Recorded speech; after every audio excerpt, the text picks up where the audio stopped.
Et à l'heure où le gaz explose, pour être Gazprom free, un test d'un essentiel en autonomie, un four solaire, c'est la version chaleur diffuse, donc la version vraiment classique du four solaire. Je tiens à préciser que je ne suis pas affilié, je ne suis pas sponsorisé, j'ai acheté ce four sur le bon coin avec mes propres deniers. Et donc mes conclusions sont clairement non biaisées. Alors bienvenue dans cette présentation du four solaire Suncook. A priori c'est un produit portugais, four solaire de forme rectangulaire. Alors je vais vous de suite donner les dimensions un peu extérieures. Donc c'est assez important, ça fait à peu près du 53 par 57-58. Alors la forme est plutôt rectangulaire, un peu évasée, sortant sur l'extérieur. On aurait préféré peut-être une coupe où la partie de devant serait plus courte ou moins haute que la partie derrière, histoire que les rayons solaires ne bloquent pas le devant du four. Voilà, mais bon, ça fera le job. Alors par contre, en matière, c'est un composé plastique, vous savez un peu ce qu'on fait les formes d'abri jardin, donc ça devrait être imputrescible et peut être stocké à l'extérieur, je dis pas utilisé. Alors vous avez deux poignées latérales ici, voilà, donc qui permettent de soulever. L'engin, le bestiau fait quand même dans les 13-14 kg. Voilà, et puis vous avez un bouton ici qui permet de soulever. Et bien alors vous avez, dans un premier temps, vous avez le couvercle avec un réflecteur ici. Donc vous pouvez les mettre en position en baissant et puis relever le tout. Et vous avez aussi également, alors il faut l'ouvrir un peu. Voilà, deux réflecteurs ici, un supplémentaire que vous voyez la tête que j'ai avec mon casque, et que vous déverrouillez ici par le bouton à pressoir que vous refermez, donc ce qui permet de rajouter un peu de réflexion. Donc après il va falloir trouver l'angle, ok. Donc dans la doc vous avez juste une planche de photos qui se rapporte à la documentation en quelques langues, dont le français. Et puis il va falloir trouver l'angle un peu optimal, donc c'est ce qu'il vous préconise. Ici, voilà la position optimale. Donc c'est pas trop penché devant parce que du coup il y a peu de rayons de soleil, mais la réflexion, si elle est bonne, il y a peu de soleil qui rentre. Pas trop en arrière parce que du coup les réflexions se projettent en dehors du four. Voilà, donc vous avez le bon compromis à trouver. Donc quand vous avez les trois documentations, vous avez les réflecteurs. Donc il peut s'installer dans ces ergots là. Alors c'est-à-dire sur la planche amovible de la vitre. Alors petite remarque, ça aurait été bien de pouvoir les mettre plutôt sur la partie, sur le dormant du four, puisque du coup, chaque fois que vous voulez ouvrir le four, il va falloir enlever le réflecteur. Donc ça, c'est un petit inconvénient. Donc vous avez soit la possibilité de le mettre à gauche ou à droite. Il faut commencer par les ergots. Alors la partie réflecteur est ici, donc vous, par exemple, sur le côté gauche, vous commencez ici, vous poussez, là, vous enquillez là-haut. Voilà, et après, vous réglez après dans le troisième ergot, dans le côté, excusez-moi, on va y arriver, normalement avec une seule main c'est assez facile. Oui, voilà, excusez-moi. Et puis vous relevez comme ça, et voilà, c'est verrouillé. Donc vous pouvez le mettre à gauche ou à droite indifféremment selon le sens du soleil. Donc comme je vous ai dit, maintenant impossible de lever, enfin impossible, vous êtes bloqué à cette position. Alors peut-être vous pouvez attraper un plat, mais c'est pas franchement idéal. Alors côté ustensile, vous avez ce marmiton. Alors c'est en métal mais super léger aluminium. Je peux vous donner un peu les dimensions si vous voulez. Donc c'est un plat de diamètre 21, ouais à peu près 21-22, et puis un plat pour faire un gratin qui est beaucoup plus important, donc qui fait de 41 en longueur sur 26,5. Alors on va quand même ouvrir le réflecteur, donc je vais la partie four, et vous voyez quand vous ouvrez, vous avez la possibilité de le verrouiller. Et puis là vous avez la surface intérieure que je vais vous mesurer, alors qui fait quand même à peu près 36 par 41, donc c'est quand même assez important sur une hauteur de 18. Et donc vous avez des miroirs partout, ok, et ça a l'air d'une matière qui doit conduire. Donc c'est pour ça, la même que sont constitués les fours. Donc c'est pour ça qu'il faut, je pense, privilégier l'utilisation des ustensiles fournis. Vous avez ce réflecteur, comme vous avez été genre cadran solaire que vous clipsez ici. et qui vous permet indirectement d'aligner le soleil et puis indirectement le temps de cuisson. Par exemple, si l'ombre est déportée et va jusqu'au 4, ça veut dire que vous avez fait 4 heures de cuisson à gauche ou sur la droite. Et puis l'indispensable qui aurait pu fournir, c'est un petit four d'intérieur que vous avez plutôt placé sur le fond comme ça, qui va vous indiquer la température. Donc au niveau des qualités, c'est un produit bien fini, ergonomique. J'aime bien que tout se range comme ça. La plaque, la vitre est un double vitrage, donc ça c'est quand même assez important d'être souligné, qui fait son poids. Voilà, et donc ça c'est un bon avantage. Que dire encore, c'est pas mal. Moi ce que j'aime bien, c'est qu'il y ait suffisamment de place. Vous voyez, vous pouvez pas le mettre, vous pouvez pas le mettre en latéral, mais parce que mon est assez grand, je pense qu'on peut en mettre deux largement en parallèle. Voilà, donc je pense qu'il faut privilégier la cuisine avec ce genre d'ustensile, parce que du coup vous avez le contact métal sur métal, ça va être pas mal. Bon, après on peut cuisiner avec du verre, hein, mais du coup ça sera un peu plus long. Alors les temps de cuisson, c'est généralement dans les minimums 120 minutes, 120, 150 minutes, selon le livre de recettes qui est également fourni avec. Alors il est très succinct, hein, donc vous avez la partie française, vous en avez quelques-unes, bon voilà. Et les temps de cuisson c'est environ 120 minutes. Voilà, bon il y a des choses à 45 minutes, ce sont des soupes. Bon voilà, vous avez on va dire une quinzaine de recettes avec des viandes, des poulets, du pain, etc. Bon, avec ça on peut tout faire, parce que la force de ce genre de four, c'est que même s'ils sont plus longs à la chauffe, et la chaleur est plus homogène. Et on va tester ça en pratique avec un poisson. Alors pour tester, nous allons faire un poisson. Bon, il est très tôt, il est 8h49 et sur mon suiveur solaire, j'ai pas encore le soleil, mais on va faire un simple poisson, enfin une truite, me semble-t-il. Voilà. Et puis on va enfourner ça, on va le faire partir dès qu'il y a un peu de soleil.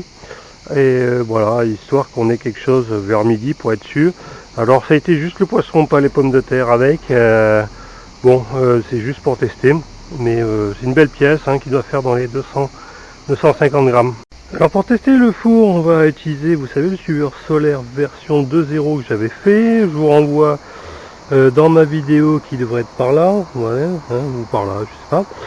Voilà, donc on va l'installer. Vous voyez, j'ai mis une petite barre de bois, histoire de le surrelever un petit peu, et afin de faciliter le fait que certains rayons lumineux se éclairent devant, tout simplement. Donc là, je vais le mettre en position, il est encore super tôt, le soleil est encore plein est, mais bon, on va lancer la cuisson, car si ça prend 2 heures, qu'on ne soit pas pris au dépourvu pour midi.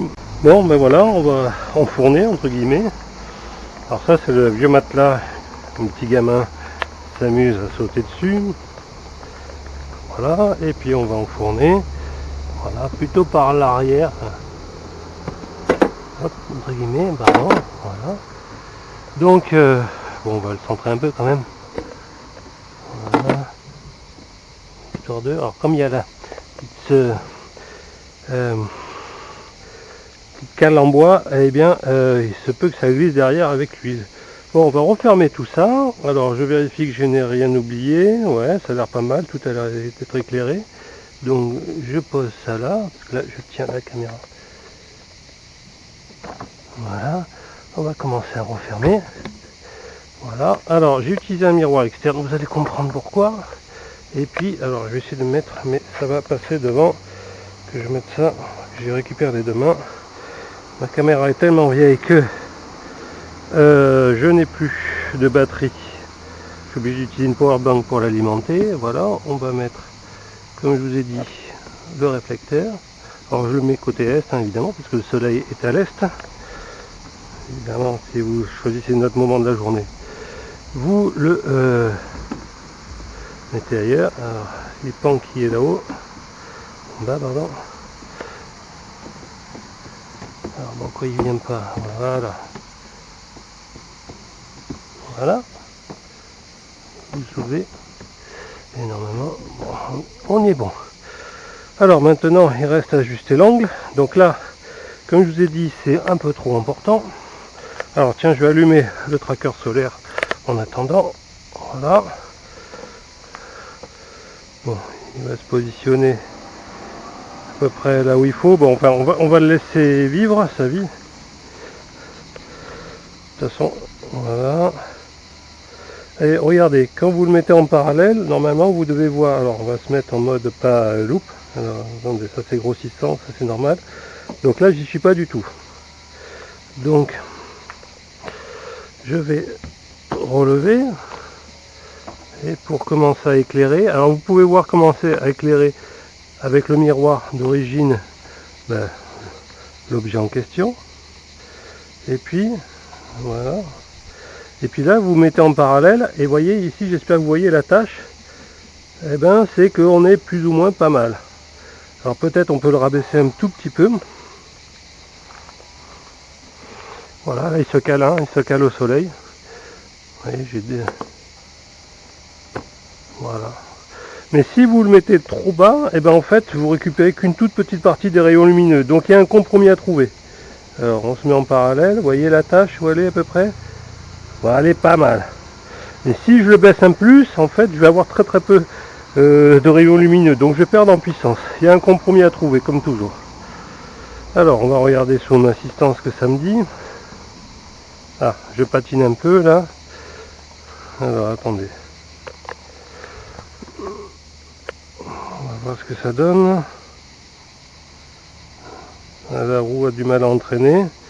Mais bon, ça va le faire.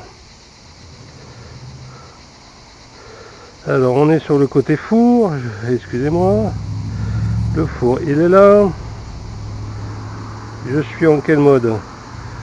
Je suis en mode 1, voilà, régulation, bon ben, et on va se mettre avec un déclinaison qui a l'air pas mal. Bon alors vous voyez il me dit de... J'ai mon moteur qui patine un peu, il faut que j'appuie un peu dessus, voilà. Ouais, pas, même s'il fait 12 kg. Voilà, là il arrive à peu près. Bon, on va l'aider un peu si vous voulez. Voilà, on va le tourner un peu.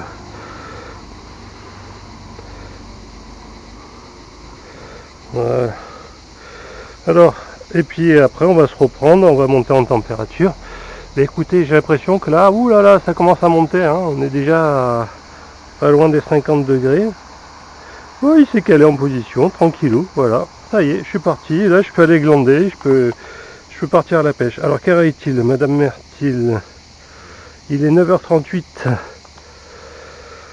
Voilà, 9h38, c'est assez tôt. Ouais, il fait des micro-ajustements pour la régule, mais ça se passe bien. Alors, quelle heure il est? Voilà, 20 minutes exactement, et je suis à 100 degrés à peu près, allez, 95 degrés, 96 degrés. Donc ça, j'ai un petit peu ajusté l'angle pour bien taper dans le four. Ça commence à ruisseler à l'intérieur, donc à dégraisser entre guillemets. Voilà, et oui, on dirait qu'il commence légèrement à blanchir, ouais, c'est rigolo. Donc ça, en 20 minutes, bon, il faudra du moment, hein, mais bah, c'est pas mal, hein. Allez, on se retrouve dans des étapes intermédiaires. Alors, il est 10h36, allez 2h on va dire. Mais écoutez, il a bien blanchi le petit saumon et je suis à 120, quasiment 130 degrés de température. Alors vous voyez que j'ai mis le réflecteur latéral côté droite, ou côté gauche, ça dépend pour vous, ben pour vous c'est à droite. Et j'ai augmenté aussi, j'avais oublié de déployer la surextension du miroir. Bon, on va voir. En fait avec le suiveur solaire, un déflecteur comme ça c'est pas très utile parce qu'en fait il est toujours en parallèle des rayons lumineux, donc il reflecte pas grand chose. Mais bon, c'est en cas où vous le positionnez en position statique et du coup avec le soleil se déplaçant, là oui du coup il récupère une partie de ce que vous perdez en direct avec le miroir principal lié au couvercle. Bon bah écoutez, le process poursuit, je sais pas combien de temps ça va durer. Allez, 1h30 peut-être, 2 heures, j'en sais rien, mais c'est bien parti. Voilà, 2 heures de cuisson, 11h36 et je suis à 150 degrés. Voilà, ouais, je pense que le poisson a l'air relativement cuit, bien croustillant. Alors attention quand vous l'ouvrez parce que ça fait un énorme nuage de vapeur, assez brûlant. Donc, et puis toute l'eau sur la vitre là, ruisselle, donc faites attention aux brûlures. Donc c'est un four quoi, hein, donc voilà. Voilà, 2 heures. Est-ce que on va peut-être l'ouvrir pour tester un peu ça et puis faire un petit plan final du poisson préparé. Alors on n'a pas voulu mettre les pommes de terre, enfin on en a mis quelques-unes. On les a cuites à part, mais moi je pense qu'on pouvait les mettre, hein. Elles ont l'air bien cuites aussi. Donc la prochaine fois. Et puis on va faire une petite conclusion. Bon voilà le résultat, ben, au bout de 2 heures et 10 minutes de cuisson, donc c'est monté en pointe à 160 degrés. Il a l'air super croustillant, et puis attention au plateau et puis au dégagement de buée, hein, lors de l'ouverture de la vitre. Ça a l'air bien cuit, voilà, même les pommes de terre ont l'air pas mal. Bon ben il n'y a plus qu'à déguster.